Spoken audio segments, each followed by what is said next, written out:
Student student आज के इस वीडियो में हम देखेंगे class 10 chemistry 20 most important objective question. इस वीडियो में आपको केमिस्ट्री के 1 से लेकर 4 लेसन तक 20 एमसीक्यू मिलेंगे, जो कि आपकी आगामी 2026 बोर्ड एग्जाम के लिए बहुत ही इंपॉर्टेंट है। आप इस वीडियो को देखिए और आप उनके आंसर देने का प्रयास कीजिए और आप चेक कीजिए कि आप 20 में से कितने आंसर सही दे रहे हैं। तो देखते हैं फर्स्ट क्वेश्चन। इसमें लिखा है जंग लगना यानी कि रस्टिंग किस प्रकार की अभिक्रिया है। आपके पास 4 ऑप्शन हैं, संयोजन, अपघटन, विस्थापन और ऑप्शन नंबर 4 ऑक्सीकरण। जो भी इसका राइट आंसर है आपको कमेंट करके बताना है। तो स्टूडेंट देखिए, इसका राइट आंसर हो जाएगा ऑप्शन नंबर डी ऑक्सीकरण, क्योंकि जब जंग लगता है स्टूडेंट तो जंग लगने में ऑक्सीजन का योग होता है और ऑक्सीजन का योग होना ऑक्सीकरण कहलाता है। तो इसका एक्सप्लेनेशन देख लेते हैं। यहाँ पे लिखा है जब लोहा नम हवा और ऑक्सीजन के संपर्क में आता है तो वो ऑक्साइड बनाता है, इसे संक्षारण भी कहते हैं। याद रखने की ट्रिक नीचे लिखी है, जंग का सूत्र Fe2O3 × XH2O और ये एक रेडॉक्स अभिक्रिया का हिस्सा है। इसके बाद देखते हैं क्वेश्चन नंबर 2। लिखा है जब एक बड़ा यौगिक टूटकर 2 या अधिक नए पदार्थ बनाता है तो उसे कौन सी अभिक्रिया कहते हैं। संयोजन, अपघटन, विस्थापन या फिर द्विविस्थापन। देखिए पहला ऑप्शन जो लिखा है संयोजन। संयोजन में होता है कि जब कोई 2 यौगिक मिलकर कोई एकल पदार्थ बनाते हैं, तो ऑप्शन नंबर ए इसका नहीं होगा। ऑप्शन नंबर बी में लिखा है अपघटन यानी कि डिकम्पोजिशन, इसको वियोजन भी बोलते हैं। तो इसका राइट आंसर हो जाएगा अपघटन। यहाँ पे एक्सप्लेनेशन देखते हैं। लिखा है इस अभिक्रिया में एकल अभिकारक टूटकर छोटे उत्पाद बनाता है। इसमें अक्सर ऊर्जा यानी कि ऊष्मा या प्रकाश की आवश्यकता होती है। तो इसका राइट आंसर हो जाएगा ऑप्शन नंबर बी। जैसे यहाँ एग्जाम्पल लिखा है चूना पत्थर को गर्म करने पर वो चूना और CO2 में बदल जाता है। इसके बाद देखते हैं क्वेश्चन नंबर 3। लिखा है श्वसन किस प्रकार की अभिक्रिया है। ऊष्माशोषी, ऊष्माक्षेपी, अपघटन या फिर विस्थापन। तो इसका राइट आंसर स्टूडेंट हो जाएगा ऊष्माक्षेपी अभिक्रिया। क्यों हो जाएगा इसका एक्सप्लेनेशन देख लीजिए। लिखा है श्वसन के दौरान हमारे शरीर में ग्लूकोज ऑक्सीजन के साथ मिलकर ऊर्जा उत्पन्न करता है और जब ऊर्जा उत्पन्न हो रही है तो इसका मतलब ऊष्माक्षेपी अभिक्रिया हो जाएगी। इसके बाद देखते हैं क्वेश्चन नंबर 4। क्वेश्चन नंबर 4 में लिखा है जिस अभिक्रिया में ऊष्मा का अवशोषण होता है उसे क्या कहते हैं। ऊष्माक्षेपी, ऊष्माशोषी, संयोजन या फिर रिडॉक्स। तो देखिए यहाँ पर अवशोषण हो रहा है। अवशोषण का मतलब होता है शोषित होना, यानी कि ऊष्मा यहाँ पे ली जा रही। जब ऐसी अभिक्रिया होती है जिसमें ऊष्मा दी जाती है अभिक्रिया में, तो उसे कहते हैं ऊष्माशोषी अभिक्रिया। तो इसका राइट आंसर हो जाएगा ऑप्शन नंबर बी। यहाँ पे देख लीजिए एक्सप्लेनेशन। लिखा है शोषी का अर्थ होता है सोखना। इस अभिक्रिया के होने के लिए ऊष्मा, प्रकाश या विद्युत की जरूरत होती है। जैसे यहाँ पर एक एग्जांपल दिया है सिल्वर क्लोराइड यानी कि AgCl का सूर्य के प्रकाश में टूटना एक ऊष्मा शोषी अभिक्रिया है। इसका उपयोग ब्लैक एंड व्हाइट फोटोग्राफी में किया जाता है। तो राइट आंसर हो जाएगा option number B. Next question लिखा है मैग्नीशियम रिबन के हवा में जलने पर क्या बनता है। Option number A MgO, option number B MgCO3, option number C MgOH का होल ट्वाइस या फिर ऑप्शन नंबर डी MgCl2। तो देखिए स्टूडेंट, जब मैग्नीशियम रिबन हवा में जलाते हैं तो इसका मतलब मैग्नीशियम की अभिक्रिया ऑक्सीजन के साथ हो रही है। तो यहाँ पर ऑक्सीजन के साथ क्रिया कराने पर MgO बनता है। तो इसका राइट आंसर हो जाएगा ऑप्शन नंबर ए MgO। यहाँ पे लिखा है मैग्नीशियम ऑक्सीजन के साथ जलकर सफ़ेद रंग का पाउडर बनाता है। ये MgO होता है, मैग्नीशियम ऑक्साइड। क्वेश्चन नंबर 6 लिखा है C+O2 एरो CO2 किस प्रकार की अभिक्रिया है। तो देखिए यहाँ पर 2 पदार्थ, पहला है कार्बन दूसरा ऑक्सीजन, दोनों संयोग करके एकल पदार्थ CO2 बना रहा है। तो ऐसी अभिक्रिया जिसमें 2 पदार्थ जुड़कर केवल एक पदार्थ बनाते हैं उसे हम कहते हैं संयोजन अभिक्रिया। तो option number A is the right answer. देखिए यहाँ पे लिखा है, पूरी डिफिनेशन है, जब 2 या 2 से अधिक अभिकारक मिलकर एकल उत्पाद बनाते हैं तो उसे संयोजन अभिक्रिया कहते हैं। इसके बाद देखते हैं क्वेश्चन नंबर 7। लिखा है ऑक्सीकरण में क्या होता है। ऑप्शन नंबर ए इलेक्ट्रॉन ग्रहण, ऑप्शन नंबर बी इलेक्ट्रॉन त्याग, ऑप्शन नंबर सी न्यूट्रॉन त्याग या फिर डी प्रोटॉन त्याग। तो इसका राइट आंसर क्या हो जाएगा। देखिए स्टूडेंट, यहाँ पर जो भी राइट आंसर हो आपको कमेंट करके बताना है। तो स्टूडेंट देखिए इसका राइट आंसर हो जाएगा ऑप्शन नंबर बी इलेक्ट्रॉन त्याग। कैसे, ये देख लीजिए आप।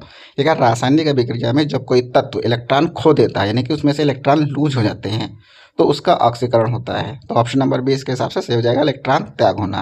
इसकी याद करने की एक ट्रिक है, ऑयल ऑक्सीडेशन इज लॉस, मतलब ऑक्सीडेशन में क्या होता है, लॉस होता है। किसका लॉस होता है, इलेक्ट्रॉन का। इसके बाद देखते हैं क्वेश्चन नंबर 8। लिखा है अवकरण यानी कि रिडक्शन, ये उसका उल्टा होता है। अभिक्रिया में क्या होता है, इलेक्ट्रॉन त्याग, इलेक्ट्रॉन ग्रहण, ऑक्सीजन का योग या फिर इनमें से कोई नहीं। तो इसका राइट आंसर हो जाएगा इलेक्ट्रॉन ग्रहण करना। देखिए यहाँ पे लिखा है ये ऑक्सीकरण की विपरीत अभिक्रिया है, इसमें तत्व इलेक्ट्रॉन प्राप्त करता है या फिर ऑक्सीजन का ह्रास होता है। तो यहाँ पर ऑप्शन नंबर सी में लिखा ऑक्सीजन का योग, तो ये भी गलत हो जाएगा। ऑक्सीजन का है तो ह्रास होता है या फिर इलेक्ट्रॉन ग्रहण होते हैं। तो ऑप्शन नंबर बी इसका राइट आंसर होगा। अगला क्वेश्चन है क्वेश्चन नंबर 9। इसमें लिखा है अवक्षेप अभिक्रिया में किस प्रकार का पदार्थ बनता है। तो देखिए यहाँ पर 4 ऑप्शन है, गैस, अवक्षेप, ऊष्मा, प्रकाश। तो यहाँ पर नाम से ही पता चल रहा अवक्षेप अभिक्रिया है, तो इसमें अवक्षेप ही बनता होगा। तो option number B right answer होगा इसका। यहाँ पे देखो लिखा अवक्षेप वो पदार्थ हैं जो पानी में अघुलनशील होते हैं, यानी कि ये ठोस पदार्थ होते हैं, पानी में घुलते नहीं हैं, नीचे बैठ जाते हैं, और ऐसे पदार्थों को बोलते हैं अवक्षेप, और अभिक्रिया को बोलते हैं अवक्षेपण अभिक्रिया। यहाँ लिखा है PbNO3 का होल ट्वाइस प्लस Ka की अभिक्रिया में पीले रंग का अवक्षेप PbI2 बनता है। ये बहुत महत्वपूर्ण उदाहरण है, इसको आप याद रखिएगा। इसके बाद देखते हैं क्वेश्चन नंबर 10। लिखा है जब अधिक अभिक्रियाशील तत्व कम क्रियाशील तत्व को उसके यौगिक से हटा देता है तो उसे कहते हैं वियोजन, विस्थापन, रेडॉक्स या फिर उदासीनीकरण। तो देखिए जब अधिक अभिक्रियाशील वाला तत्व कम क्रियाशील वाले तत्व को उसके यौगिक से हटा देता है तो ऐसी अभिक्रिया को कहते हैं विस्थापन अभिक्रिया। तो ऑप्शन नंबर बी इसका राइट आंसर होगा। यहाँ पर देखिए लिखा है एक्सप्लेनेशन Fe + CuSO4। तो Fe आयरन ये Cu से अधिक अभिक्रियाशील होता है, तो ये CuSO4 से Cu को हटाकर FeSO4 बनाता है, प्लस Cu अलग हो जाता है। तो ऐसी अभिक्रिया को हम कहते हैं विस्थापन अभिक्रिया। इसके बाद देखते हैं क्वेश्चन नंबर 11। लिखा है HCl यानी कि हाइड्रोक्लोरिक अम्ल कैसा अम्ल है, दुर्बल, प्रबल, क्षार या फिर लवण। तो HCl जो होता है ये अम्ल होता है जो कि प्रबल होता है, तो इसका राइट आंसर हो जाएगा ऑप्शन नंबर बी। तो यहाँ लिखा है ये पानी में पूरी तरह आयनित होकर H+ आयन देता है, इसलिए हम कहते हैं कि ये प्रबल है। हमारे पेट में भोजन पचाने के लिए भी तनु HCl निकलता है, ये आप बायो में पढ़ चुके होंगे। इसके बाद देखते हैं क्वेश्चन नंबर 12। लिखा है NaOH सोडियम हाइड्रोक्साइड क्या है, अम्ल, क्षार, लवण या फिर संकेतक यानी कि इंडिकेटर। तो इसका राइट आंसर हो जाएगा क्षार, ऑप्शन नंबर बी। लिखा यह एक प्रबल क्षार है, इसे कास्टिक सोडा भी कहते हैं। प्रबल क्षार पानी में OH आयन देते हैं, इसका उपयोग साबुन बनाने में किया जाता है। ये एक एक्स्ट्रा जो है टिप्स है। इसके बाद देखते हैं क्वेश्चन नंबर 13। लिखा है नींबू में कौन सा अम्ल पाया जाता है, एसिटिक, साइट्रिक, लैक्टिक या फिर टार्टरिक। तो इसका राइट आंसर हो जाएगा option number B, citric acid. यहाँ पे देखो लिखा है खट्टे फलों में जैसे नींबू, संतरा, मौसमी में साइट्रिक अम्ल होता है। विटामिन सी का रासायनिक नाम भी दिया यहाँ पर एस्कॉर्बिक एसिड, जो कि इन्हीं फलों में मिलता है। इसके बाद देखते हैं क्वेश्चन नंबर 14। लिखा है एसिटिक अम्ल मुख्य रूप से किसमें पाया जाता है, यानी कि एसिटिक अम्ल कौन से पदार्थ में होता है, सिरका, दही, इमली या फिर संतरा। तो इसका राइट आंसर हो जाएगा ऑप्शन नंबर ए, सिरका यानी कि विनेगर। तो यहाँ पे देखिए लिखा है सिरके में 5 से 8% एसिटिक एसिड होता है, इसका उपयोग अचार के संरक्षण में होता है। एसिटिक एसिड का रासायनिक सूत्र यहाँ पे दिया गया है CH3COOH, और आप जानते होंगे इसका IUPAC नाम, इसका IUPAC नाम होता है एथेनोइक अम्ल, क्योंकि यहाँ पे 2 C हैं तो एथेनोइक अम्ल हो जाएगा। इसके बाद देखते हैं क्वेश्चन नंबर 15। लिखा है दही में कौन सा अम्ल होता है, साइट्रिक अम्ल, लैक्टिक अम्ल, टार्टरिक या फिर मेथनोइक अम्ल। तो यहाँ पर दही है, दही कैसे बनता है, दूध से। तो यहाँ पर इसका राइट आंसर हो जाएगा लैक्टिक अम्ल, option number B is right answer. देखिए यहाँ पे लिखा दूध से दही बनने की प्रक्रिया में लैक्टोबैसिलस बैक्टीरिया मदद करता है जो लैक्टिक एसिड बनाता है। यहाँ पर एक्स्ट्रा टिप्स देखिए है चींटी के नक में मेथनोइक एसिड होता है जिससे जलन होती है। इसके बाद देखते हैं क्वेश्चन नंबर 16। इसमें लिखा है बेकिंग सोडा का रासायनिक नाम या फिर सूत्र क्या है। तो यहाँ पे सूत्र के ऑप्शन दिए हैं तो आपको सूत्र बताना है। ऑप्शन नंबर ए Na2CO3 यानी कि sodium carbonate, option number B NaHCO3 यानी कि sodium bicarbonate, option number C calcium carbonate, option number D K2CO3 इसको बोलते हैं पोटेशियम कार्बोनेट। तो देखिए स्टूडेंट बेकिंग सोडा का रासायनिक नाम होता है NaHCO3 सोडियम बाइकार्बोनेट। तो ऑप्शन नंबर बी इसका राइट आंसर हो जाएगा। यहाँ पे देखिए लिखा है इसका रासायनिक नाम सोडियम हाइड्रोजन कार्बोनेट या फिर सोडियम बाइकार्बोनेट होता है। याद रखने का तरीका क्या है, इसमें H आ रहा है तो H से क्या होता है होम, क्योंकि सोडियम बाइकार्बोनेट यानी कि बेकिंग सोडा का उपयोग घरों में खाना बनाने में किया जाता है, और इसका दूसरा काम एक और होता है पेट की एसिडिटी यानी कि अम्लता को दूर करने में। तो बी ऑप्शन सही हो जाएगा। क्वेश्चन नंबर 17 लिखा Na2CO3 × 10H2 यानी कि सोडियम कार्बन सोडियम कार्बोनेट का सामान्य नाम क्या है? बेकिंग सोडा, धावन सोडा, ब्लीचिंग पाउडर या फिर जिप्सम? तो इसका सामान्य नाम होता है धावन सोडा, क्योंकि ये कपड़े धोने के में काम आता है, इसलिए इसको धावन सोडा बोलते हैं। Na2CO3 ऑप्शन नंबर बी इसका राइट आंसर होगा। यहाँ पे देखिए नीचे लिखा है इसका उपयोग कपड़ों की धुलाई, कांच, साबुन और कागज के उद्योग में होता है। यह जल की स्थायी कठोरता को हटाने के लिए उपयोग किया जाता है।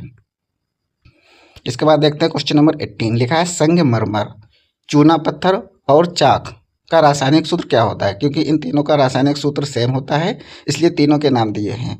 Option number A NaOH, option B CaCO3 यानी कि कैल्शियम कार्बोनेट, CaO या फिर HCl। तो क्या है इसका राइट आंसर, आपको कमेंट करके बताना है।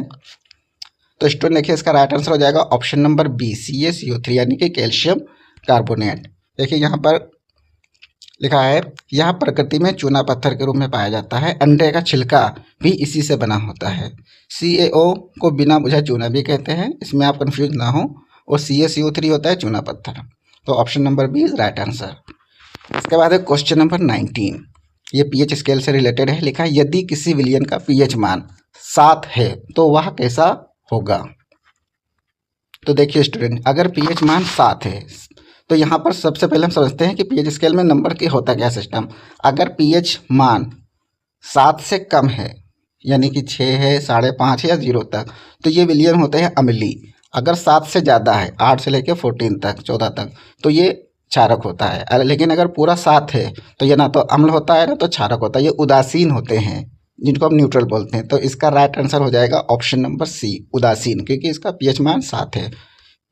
देखते हैं यहाँ पर लिखा है pH स्केल में 0 से 14 तक होती है। ठीक 7 का मतलब है ना तो अम्ल ना ही क्षार। शुद्ध जल और नमक के घोल का pH मान 7 होता है। लास्ट क्वेश्चन है इस वीडियो का, इसमें लिखा है क्वेश्चन नंबर 20। अम्लीय विलयन का pH मान क्या होता है? अभी हम पहले ही बता चुके हैं, अम्लीय विलयन का pH मान होता है 7 से कम। तो ऑप्शन नंबर ए इसका सही आंसर होगा।